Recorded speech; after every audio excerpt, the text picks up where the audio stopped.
السلام عليكم متابعين الكرام. بعد مشاهدة الفيديو، إذا كنت مسلما لا تنسى اللايك والاشتراك بالقناة حتى نعرف عدد المسلمين في هذا المقطع. اللهم ارحم وغفر لكل من نشر هذا المقطع. إذا اتممت الفيديو إلى آخره فلا تخرج قبل التعليق بالصلاة والسلام على نبينا محمد صلى الله عليه وسلم. لا تحرموا أنفسكم أجر مشاركته ليستفيد منه كل مسلم. طبيب خرج من غرفة العمليات وهو يبكي بشدة، ولما عرف السبب كانت المفاجأة. سبحان الله. دخل الجراح إلى المستشفى بعد أن تم استدعائه على عجل لإجراء عملية فورية لأحد المرضى. لبى النداء بأسرع ما يمكن وحضر إلى المستشفى وبدل ثيابه واغتسل استعدادا لإجراء العملية.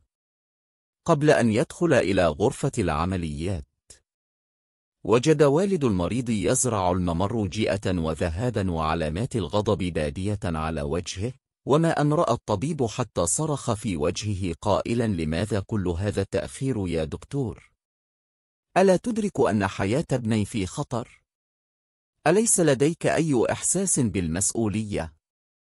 ابتسم الطبيب برفق وقال: أنا أسف يا أخي، فلم أكن في المستشفى وقد حضرت حالما تلقيت النداء وبأسرع ما يمكنني، والآن أرجو أن تهدأ وتجعلني أقوم بعملي، وكن على ثقة إن ابنك سيكون في رعاية الله وأيدي أمينة.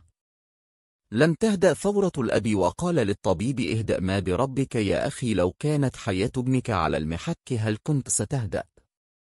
سامحك الله. ماذا لو مات ولدي؟ ماذا ستفعل؟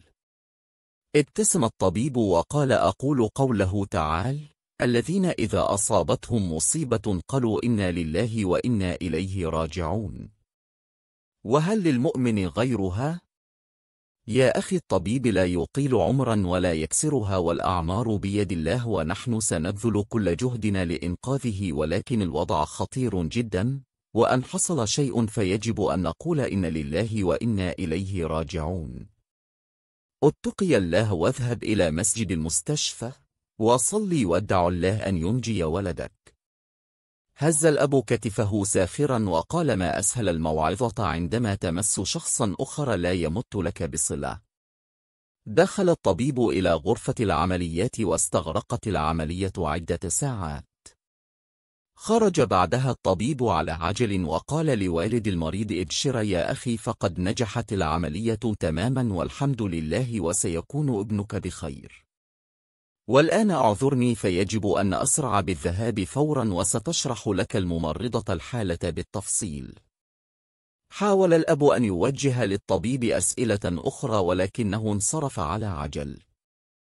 انتظر الأب دقائق حتى خرج ابنه من غرفة العمليات ومعه الممرضة، فقال لها الأب: ما بال هذا الطبيب المغرور؟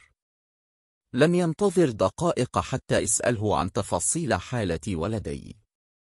فجأة أجهشت الممرضة بالبكاء وقالت له: لقد توفي ابن الدكتور يوم أمس على إثر حادثة، وقد كان يستعد لمراسم الدفن عندما اتصلنا به للحضور فورا، لأنه ليس لدينا جراح غيره، وها هو قد ذهب مسرعا لمراسم الدفن، وهو قد ترك حزنه على ولده كي ينقذ حياة ولدك.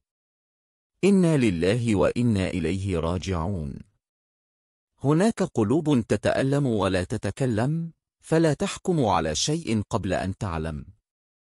ردد معي: الحمد لله على نعمة الإسلام وكفى بها من نعمه. إنا لله وإنا إليه راجعون. إذا اتممت مشاهدة هذا الفيديو لا تنسى عمل لايك للفيديو والاشتراك في القناة.